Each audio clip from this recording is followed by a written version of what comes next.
Second coming గురించి ఒక వాక్యం ఎక్స్ప్లెనేషన్ కావాలి సార్. తెస్సలోనికలో నాశన పాత్రుడు అన్న ధర్మ విరోధి అన్న ఒకటే, వాళ్ళు బయలుపడుతున్న తర్వాతనే రాకడ అనేది వస్తుంది అని. అయితే అడ్డగించేవాడు ఒకడున్నాడు అని వాక్యంలో ఉంది. ధర్మ విరోధిని అడ్డగించేవాడు ఎవరు? అడ్డగించేవాడు తీసివేయబడిన తర్వాత ధర్మ విరోధి బయలుపడును అని. అది ఎవరు అడ్డగించేవాడు? నాశనం పాత్రుడుగా ఆ పాప పురుషుడు బయలుపడితేనే గాని ఆ దినం రాదన్నాడు. ఏ దినం? రాకడ దినం.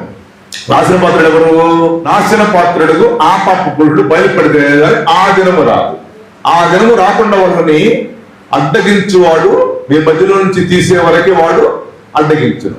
ఎవరు అడ్డగించేది? పరిశుద్ధాత్ముడు అడ్డగిస్తున్నాడు. అర్థమైందా? పరిశుద్ధాత్ముడు ఎందుకు అడ్డగిస్తున్నాడు? నీ కోసమే, రక్షణ పొందని వారి కోసమే అడ్డగిస్తున్నాడు.